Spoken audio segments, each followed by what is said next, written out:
बिहार पंचायत चुनाव की घोषणा हो चुकी है और पहले चरण का मतदान जल्द होने वाला है और दूसरे चरण के लिए अब तमाम जो प्रत्याशी हैं उनको चुनाव चिन्ह आवंटित कर दिया गया। हम लगातार आपको अलग अलग पंचायत से तमाम जो ग्राउंड रिपोर्ट्स हैं, सिटिंग जो मुखिया हैं, जो चाहे वो मुखिया हों, जनप्रतिनिधि हों, जो भी हों, अलग अलग पद पे, उनसे हम लगातार सवाल पूछ रहे हैं, उनके विकास कामकाज का जायज़ा ले रहे हैं। और मैं इस वक्त एक बार फिर भगवतीपुर पंचायत में हूँ। भगवतीपुर पंचायत का एक एक रिपोर्ट मैंने आपको दिखाया जितना मेरे से संभव हो सका। और मेरे साथ भगवतीपुर पंचायत की जो मुखिया हैं सुनीता देवी, उनके सुपुत्र हैं, सारा कामकाज यही देखते हैं भगवतीपुर पंचायत के मुखिया प्रतिनिधि के तौर पे हमारे साथ हैं। इनसे हम बात करेंगे, कई सारे सवालात हैं, उनसे जवाब मांगने की कोशिश करेंगे। चुनाव चिन्ह आवंटित हो गया तो जानते हैं अब चूँकि महज 1 हफ्ता 10 दिन इनको चुनाव प्रचार के लिए कैसे क्या रणनीति है। रमन जी, बहुत स्वागत है आपका हिंदी माइक में। नमस्कार। चुनाव चिन्ह आवंटित हो गया, क्या मिला आपको चुनाव चिन्ह? ब्रश छाप है। ब्रश छाप जी, ब्रश छाप आपका चुनाव चिन्ह है। चलिए, मैं पूरे क्षेत्र में घूमा आपके बहुत जगह लोग आपके समर्थन में बोले, कुछ लोगों की शिकायत थी। दोबारा आपकी माताजी चुनावी मैदान में हैं, आपका परिवार चुनावी मैदान में है। क्या रहेगी आगे की रणनीति, क्या जनता को कहना चाहेंगे? जनता से हम क्या कहना, इस बार तो जनता जो चाहेगी वही होगी। पंचायत में मान लीजिए जो जनता का फैसला होगा वो सर आँखों पर होगी। इस बार फिर मैदान में हैं हम लोग। अब देखना यह है कि जनता का आशीर्वाद हमारे साथ रहता है कि नहीं, ये तो आपको चुनाव परिणाम आने के बाद पता चल ही जाएगी। आपको भरोसा है कि आपने जो कामकाज किया है उसके आधार पे जनता आपके साथ इलेक्शन में आपको जन आशीर्वाद मिलेगा मतदान के रूप में? जी जी बिल्कुल। हमारा अपना मानना है कि हमसे जो बन पड़ा हमने किया अपने पंचायत के लिए, तन मन लगा के काम किया। फिर भी कुछ काम अधूरे रह गए हैं जो इस पंचवर्षीय में अगर मौका मिलता है तो हम वो भी काम पूरा करेंगे। भगवतीपुर पंचायत बहुत प्रसिद्ध है, भगवतीपुर गांव बहुत प्रसिद्ध है।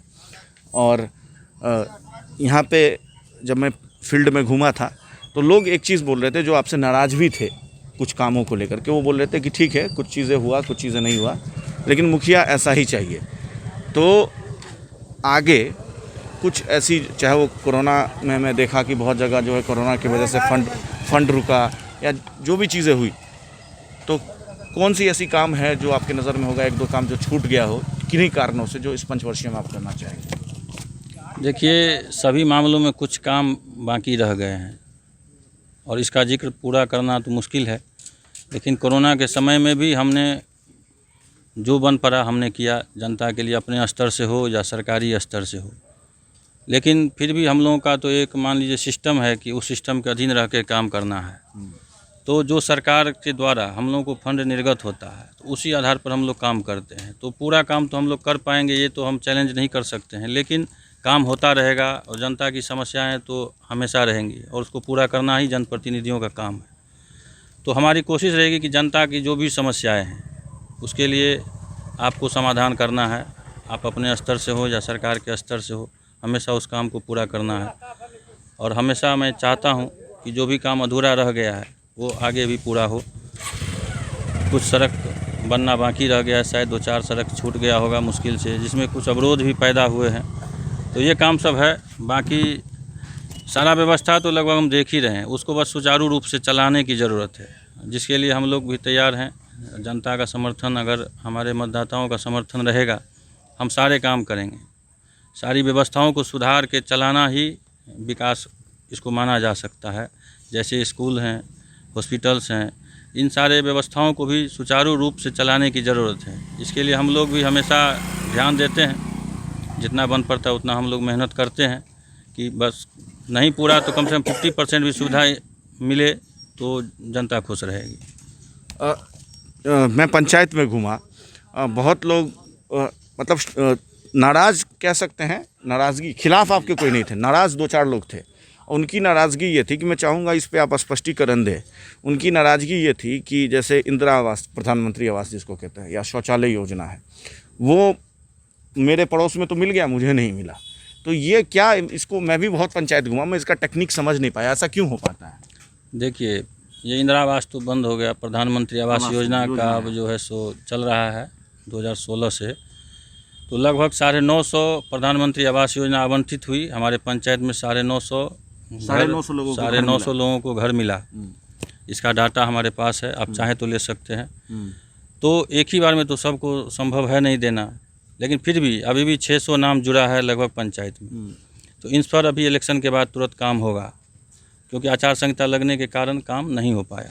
बात रही शौचालय का, शौचालय में भी लगभग बहुत सारे लोगों को इसका फ़ायदा मिला, जिसमें कुछ लोग तो कहते हैं कि 2000 रुपया घूस लगता है या मुखिया जी 20,000 रुपया घूस लिए। तो मुझे लगता है कि बहुत सारे लोग हैं यहाँ पर भी जो कहीं कुछ ले लेते हैं तो इसका सारा दोष हम पे आता है, लेकिन ऐसा बात नहीं है। हम अगर एक भी आदमी खड़ा कर दें कि रमन जी हमसे 2 रुपया घूस लिया हो, तो मैं उनका जूता सर पे रख सकता हूँ। नहीं, ये तो मैं पूरे पंचायत में घूमा और जिन लोगों को इंदिरा आवास मिला उनसे मैंने पूछा, ये मैं बहुत बेबाकी के साथ, और पब्लिक डोमेन में ये वीडियो मेरे प्लेटफॉर्म पे है, किसी ने ये नहीं कहा कि मुखिया जी ने पैसा लिया। कहीं पे वार्ड सदस्य या जो स्थानीय दूसरे प्रतिनिधि हैं या सहायक जो होते हैं आवास सहायक, उनका नाम ज़रूर आया 2-4 जगह, लेकिन मुखिया जी का किसी ने नाम नहीं लिया हम लोग जो घूमे। अब मैं थोड़ा सा आ जाता हूँ, 1-2 घटना हुई आपके साथ अभी बीच में। एक शिकायत आपके खिलाफ़ की गई एसपी ऑफिस में, वीडियो चला एक चैनल के माध्यम से जिसमें बहुत सारी बातें कही गई, उसको रिपीट करने की ज़रूरत नहीं है। क्या कहेंगे पूरे घटना पर? देखिए, इस घटना के बारे में मैं क्या कहूँगा, कुछ उकसा करके कुछ लोगों को बहका करके किसी मीडिया चैनल द्वारा ऐसा करवाया गया जो हमारे खिलाफ़ विरोधियों का ये हरकत था। तो इससे कोई फ़र्क नहीं पड़ता है, मैं उनके लिए कुछ बुरा नहीं किया हूँ। और अगर जानना चाहते हैं तो आप उस परिवार से जाके मिलें कि मैं उनके लिए क्या किया हूँ, आपको हकीकत का पता चल जाएगा। आप एक बार जाके वहाँ ट्राई करें कि मैं वहाँ गलत किया हूँ कि सही किया हूँ। मैं कहीं कुछ गलत नहीं किया हूँ उनके साथ। खबर चली कि मीडिया के जो वहाँ पे जो भी प्रतिनिधि थे उसके साथ आपके जो समर्थक हैं, जो आवेदन में बढ़ा, उन्होंने कुछ उनके साथ हिंसक घटना करने की कोशिश किया उन्होंने। क्या इसमें सच्चाई है क्या? नहीं, लोग आक्रोशित हो जाते हैं कि मान लीजिए हमारे साथ ऐसी घटना हुई, तो लोगों को तो भरोसा नहीं है कि मुखिया जी हमारे साथ गलत कर सकते हैं। तो ये बात लोगों को असहनीय लगी, कुछ आक्रोश में उनके खिलाफ़ कुछ बोल भी दिए, लेकिन ऐसा होता नहीं है। ये तो चुनावी बात है, आक्रोश है, कुछ किसी को कोई बोल देता है, लेकिन ऐसा होता नहीं है असल में। एक आखिरी सवाल है, चूँकि हम लोग चुनाव का जो पड़ाव है उसके अंतिम दौर में है, क्या कहेंगे अपने जनता से, क्या संदेश देंगे? मैं अपने जनता जनार्दन का साथ चाहता हूं, उनका आशीर्वाद चाहता हूं कि एक बार फिर से हमें मौका दें। मैं इसी तरह हमेशा उनके साथ सेवा में लगा रहूंगा, उनकी ज़रूरतों को पूरा करने का कोशिश करूंगा। जहां तक हो सकेगा मैं उनकी सेवा में निरंतर लगा रहूंगा। बस एक बार उनका आशीर्वाद मिले, यही अपेक्षा है जनता जनार्दन से। बहुत धन्यवाद बात करने के लिए। देखिए, रमन शर्मा थे, सुनीता देवी इनकी माता मुखिया है और लगातार ये चुनावी कैंपेन में है। हम भी कैंपेन कर रहे थे तो इनसे बातचीत किया मैंने, और तमाम चीज़ों पे हिम्मत चाहिए, किसी भी चीज़ों पे इस तरीके से साफ गोई से बात रखने के लिए। आशुतोष झा, बिहार माइक, मधुबनी।